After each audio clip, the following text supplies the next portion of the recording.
हे दोस्तों, एक बार फिर से स्वागत है हमारे इस नए विश्लेषण में। आज हम एक ऐसी दुनिया की बात करने वाले हैं जहां हर कोई अपना नाम बनाना चाहता है, डिजिटल स्पेस। देखिए, उम्र में मैं भले ही थोड़ा छोटा लगूं, पर इस डिजिटल दुनिया के सफर ने मुझे एक सीजन्ड मेंटर की तरह बहुत कुछ सिखा दिया है। आज का ये एक्सप्लेनर हर उस नए डिजिटल एंटरप्रेन्योर के लिए एक रोड मैप है जिसे समझना बिल्कुल जरूरी है, क्योंकि ये सफर बाहर से जितना आसान और चमकीला दिखता है ना, अंदर से उतना ही गहरा है। किसी ने क्या खूब कहा है, सपने बड़े थे लेकिन रास्ते का पता नहीं था। अक्सर लोग जब इस क्रिएटर इकोनॉमी में आते हैं ना, तो बस आखिरी मंजिल को देखते हैं, वो चमकती हुई सक्सेस। लेकिन उस सक्सेस तक पहुंचने का जो लंबा, थका देने वाला रास्ता है, वो किसी को नहीं दिखता। और आज हम उसी रास्ते का पूरा नक्शा खोलकर समझने वाले हैं। ये जानना बहुत जरूरी है कि पहला कदम आगे बढ़ाने से पहले उस रास्ते के उतार चढ़ाव की पूरी समझ होनी चाहिए। तो इस रोड मैप में हम इन 4 अहम स्टेजेस से गुजरेंगे। पहला, डिजिटल ओरिजिन स्टोरी। दूसरा, रियल बनाम रियल लाइफ। तीसरा, क्रिएटर की छिपी हुई मेहनत। और चौथा, एक सच्ची community banana. Okay, let's dive into this. शुरुआत करते हैं पहले स्टेज से, द डिजिटल ओरिजिन स्टोरी, गांव से ग्लोबल प्लेटफॉर्म तक। देखिए, हमारे सोर्स के मुताबिक ये सिर्फ एक देश या शहर बदलने की कहानी नहीं है, ये एक इंटरनल ट्रांसफॉर्मेशन है।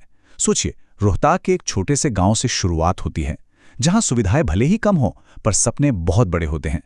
उसके बाद सऊदी अरब का सफर।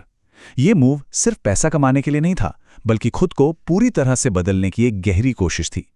नए माहौल और नए लोगों के बीच खुद को ढालना इंसान को अंदर से सॉलिड बनाता है।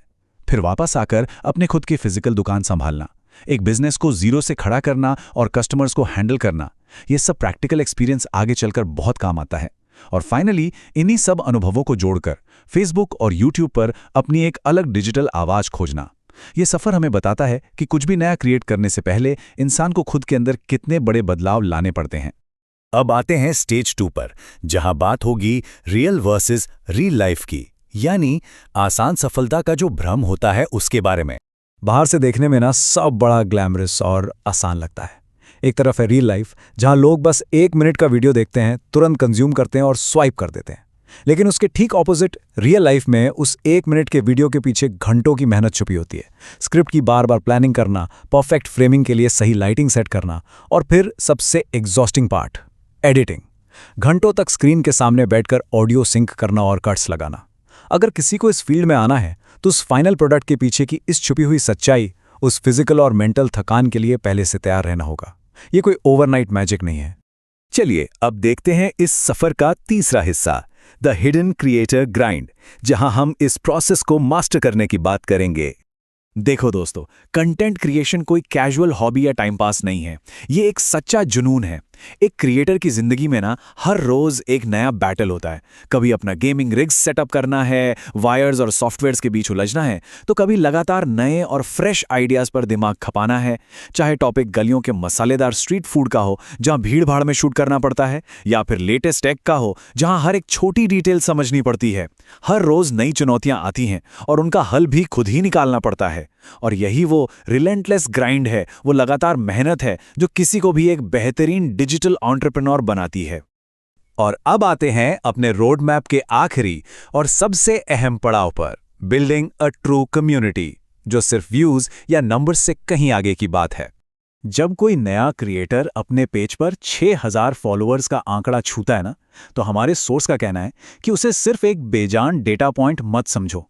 एक ट्रू एंटरप्रेन्योर के लिए ये 6000 सिर्फ नंबर्स नहीं है, ये रियल इंसान है।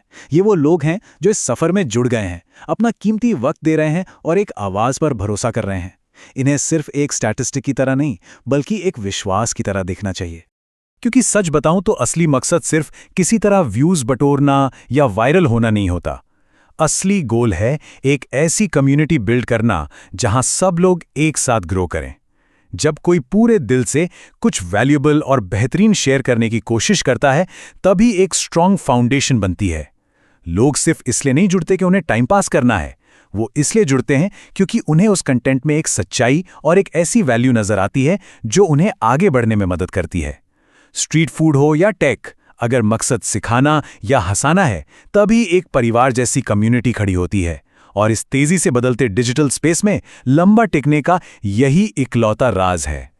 और ये ब्रिलियंटली इलस्ट्रेट करता है कि आखिर इस प्रोसेस को और बेहतर कैसे बनाया जाए।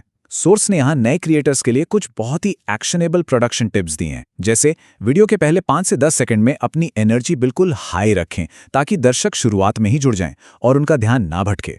दूसरा, हमेशा बड़े और साफ कैप्शंस यूज करें, क्योंकि आजकल बहुत से लोग बिना आवाज के ही वीडियो देखते हैं। और तीसरा, बैकग्राउंड में एक हल्का इंस्पायरिंग म्यूजिक जरूर शामिल करें जो उस पूरी वाइब को एलिवेट कर दे। ये छोटी छोटी टेक्निकल ट्रिक्स ही उस एग्जॉस्टिंग रियल लाइफ मेहनत को एक अमेजिंग रियल लाइफ मैजिक में बदलती हैं। तो दोस्तों, ये था एक एस्पायरिंग डिजिटल क्रिएटर का पूरा रोड मैप। अब आखिर में एक बड़ा सवाल ये उठता है, क्या नए एंटरप्रेन्योर्स इस लगातार मेहनत, इस लंबे प्रोसेस और इस जुनून की सच्चाई के लिए वाकई तैयार हैं? सिर्फ मंजिल की चमक देखने से काम नहीं चलेगा, उस कांटों भरे रास्ते पर चलने का हौसला होना चाहिए। अगली क्रिएटर जर्नी किस टॉपिक पर होनी चाहिए,